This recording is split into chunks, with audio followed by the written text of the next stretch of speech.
Hello guys, welcome back to Meson African Motives, still on engineering science and 3, working on forces from the question paper of November 2020. We are given the first question, which is 3.1, to state what is meant by the term triangle of forces, and that is actually 2 marks for that to define the triangle of forces. So in this case, I have a definition that states that if 3 forces acting at a point are in equilibrium, they can be represented in magnitude or size and direction by the sides of a triangle taken in order. So that is what we have on the triangle of forces. All right, so let's get back to the question. We were given 3.2. 3 forces in Fig B are in equilibrium. Take note, they are in equilibrium in this case. And on the same plane, so you're given T, you're given W, and 150. All of these, they are taken from what? From the point of contact out. So which means there's nothing that we're going to do, and there's no adjustment in this case. All right. So let's check what we are given. On 3.21, we are given now to calculate the sum of the vertical components in terms of T and W. So we need the vertical components in terms of T and W. Okay, so that's 3.21 in this case. Okay, so 3.21. So our vertical components, remember, they are in terms of sine of theta. We are referring to this. That's our vertical component here, which is according to the angle of 30 degrees. This is going to be T sine 30 degrees. According to this one, this is going to be W sine 35 degrees, but it's in the negative. Okay, then here we do not have this 150, guys. It's a straight horizontal. There's no way it can be a vertical, unless you're going to multiply by sine 180, it's like that, but there's no effect for this 150. Okay, so which means our vertical components in terms of sine, we've got T sine of 30 degrees, which is our theta, which is 30 degrees, minus this W is in the negative. This is a horizontal line, guys. This is a continuation of a horizontal line. So anything below the horizontal line, it's a negative like this in this case, and this is a positive. So it's minus W sine of 35 degrees. Okay, so this is what you're going to have. You can just to simplify, sine 30 degrees is 0.5.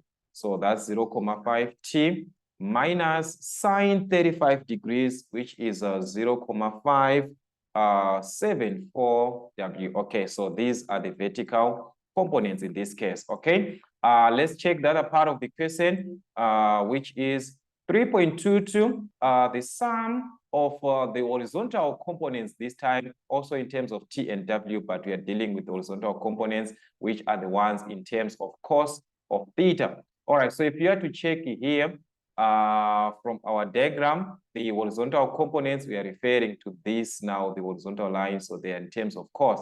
So we are going to compare them with from the point of contact to the right side, these are positive, to the left side, that's a negative. Okay, so that means here 3.22, the horizontal components, we shall have minus 150 on this side is a negative. Okay, so we shall have this negative 150. It's a straight horizontal. There's no need for us to use any cos.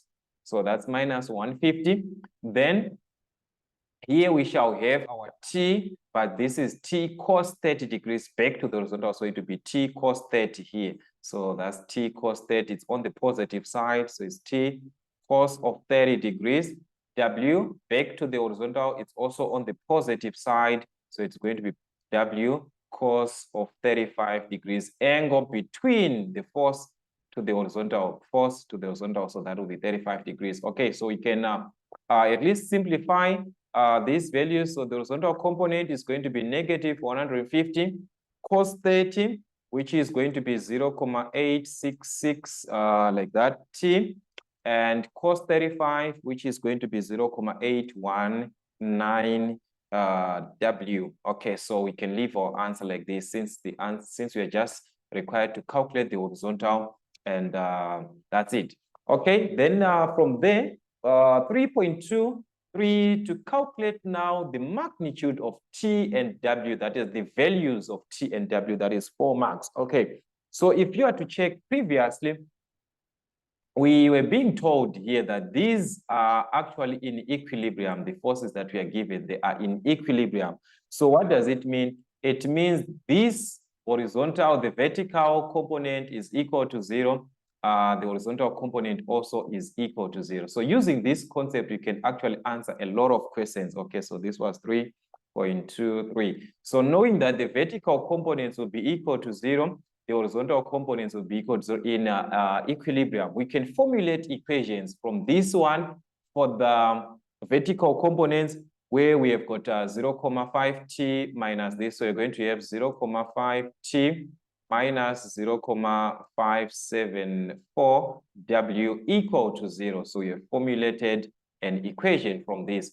From the horizontal components again, if they are equal to 0, it means minus 150 plus 0,866t plus 0,819w must be equal to 0 also. This is the horizontal component. So we've got the second equation. Okay, so these are simultaneous equations, as you can see. So for you to find the value of t and the value of w, it depends with what you are used. What is best for you? Okay. So as for me, I'm just going to apply a substitution method, okay? I'm going to work with substitution method. So how am I going to use this, okay? I'm going to work with the first equation. It's easier for me using the first because here I'm just having two values. So from the first equation of 0,5t minus 0,574 w is equal to 0. I'm going to make t the subject here. It's easier that way. So 0,5t will be equal to, if we transpose this to the other side of the equation, this will be 0,574w. Okay, so to find t, we can divide by 0,5 by 0,5. That means t is equivalent to 0,574 divided by 0,5. That's 1,148w to 3 decimal places. So that means I have formulated another equation from equation 1. So this was from equation 1. I have formulated another equation, so I'm going to make this equation 3 since I've got equation 1, 2, and now I've got 3. So what I'm going to do, I'm going to substitute this equation 3, where there is t, I'm going to substitute into equation 2. So I'm going to substitute equation 3 into 2, equation 3 into equation 2. So do not substitute this into equation 1 where you have made t the subject. You substitute into the other equation, which is the equation, not where you have made the subject. Okay, so that means we are going to have our equation now as minus 150 plus 0,866t. In place of t, we are going to substitute this is our t, which is 1,148w plus 0,819w is equal to 0. So as you can see, we now have an equation in terms of w only. We do not have t. So we can transpose the minus 150 to the other side of the equation, which is going to be positive 150. All right, then we can combine this in terms of w here. We are supposed to multiply, then we add, okay? So take note, if you are to multiply this, you are going to obtain something like 0,99416 plus 0,819w here. Okay, so if you add these two, which are like terms, you're going to have 1,813,168w, which is equal to 150. You can even round to 3 decimal places, is fine. All right, so to find w here, we can divide by this whole decimal, 1,813,168, both sides, 1,813,168. So that will cancel. We have our w in this case, which is equivalent to 82. So this is going to be 82,72 8 Newton. Okay, so that's our W, which is a force. So you use the units that you had before. If you had to cross-check here, the other force that you're given, it was in Newton, not kilonewton. So you leave your answer in Newton like that. So this will be 82,728. So to find T, you can substitute this value of W into any of these equations, equation 1, equation 2, equation 3. But the best equation is equation 3, since T is already the subject from equation 3. So I'm going to take advantage of that, since T is already the subject. Since I know that T is equal to 1,148 W, therefore T is going to be 1,148 times the value of W that I'm given here, which is 82,788. Okay, so I'm having the value of T in this case, which is going to be something like 94, that's 94,972 in Newton. Okay, so like I said, please use your calculators, guys, properly. All right, so that's what we had in this case. Calculating the values of the unknown forces. Yes, this type of equation is very, very important. Yes, very, very important. They can even ask this type of equation. It's been long where we are given a question where we are calculating unknown values. So we must expect such type of an equation in our final exams, because it's been long since we had this question. Okay, 3.3, we are now given here that there is calculate. Okay, we're not given anything, just calculate. Okay, so this I don't know what were they trying to do, not even give us any information. Okay, so sometimes they can even do that, but you're supposed to at least be given information of what is happening here. Okay, so anyways, we are supposed to calculate on 3.31, calculate the magnitude of the supports L and R, sorry. So this is our L to the point R in this case, okay? So let me just do this to remove the other part that we had. Okay, so I'm just gonna remove this. Okay, so in this case, if we are to check L, that's a support, and R here is a support. So also, this is an equilateral triangle. We've got 60 degrees, definitely. This is going to be 60 degrees from 180. This is also 60 degrees. So that means these triangles are equilateral triangles. So if they are equilateral triangle, the force of 10 is going to divide this into 2. That is 3,5, 3,5. So we are going to drop these forces to the horizontal line where there is L and R like this, okay? So this is 3.3. We are going to drop them to the horizontal line. So this was 3.3. So our horizontal line with something of this nature, guys, before, okay? Where we had a support here at L and another support at R. So this is your L, this is your R. So if you cross-check, if you cross-check here, there is a distance of 7 meters in between, 7. So that means we've got 14 meters in between. So here, there is a 7 meters distance in between these points. From this point to this point, we've got 7 meters. From this point up to this point also, we've got 7 meters. Okay, so like I said, these forces, we are going to take them down to the horizontal line, the 110 to the ground, the 30 to the ground, just as it is, okay? So we've got 10 and 30, but just now we write them to the ground. So this will be a point load and another point load here. So this was 10 kilonewton. This was 30 kilonewton. Okay, is that so? 10 and 10 and 30. All right. So now we can calculate the value of L and R from our moments.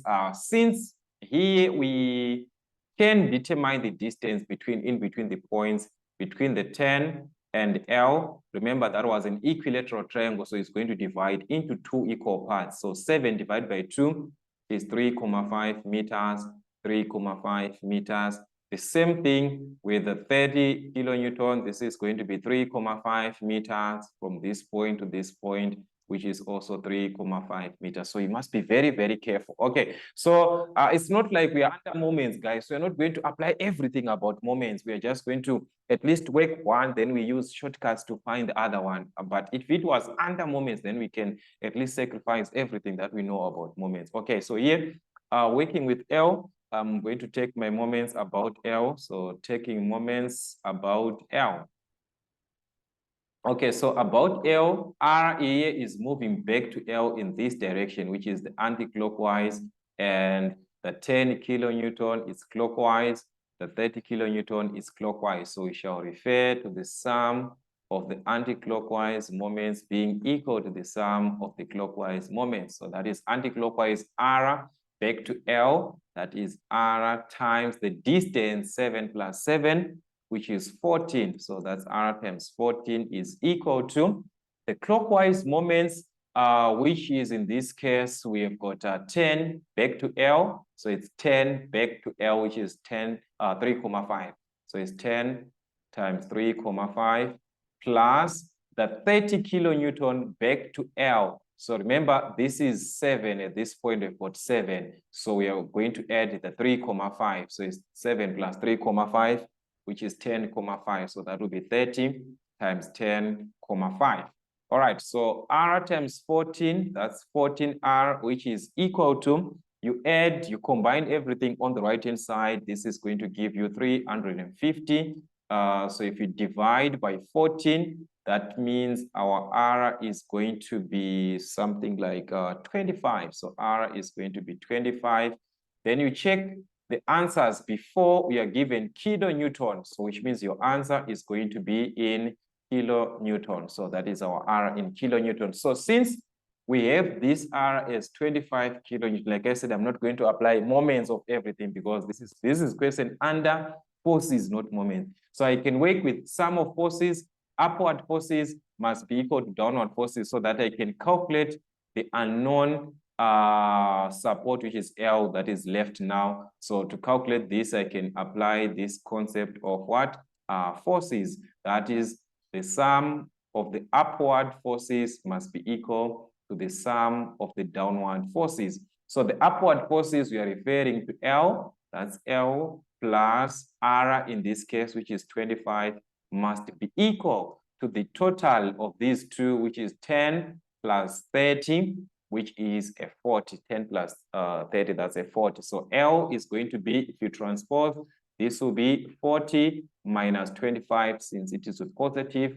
So if you subtract, that will be 15 kilonewton. So we have the value of L here, which is 15 kilonewton. Okay, so that's what we had in this case to calculate the value of L and the value of R from the moments. This was an application of moments, guys. You had to understand moments, okay? So let's take back now on 3.32 now to calculate or to determine the magnitude and the nature of force AB. Okay, so this is our AB. So this one, we can even work it from this diagram here.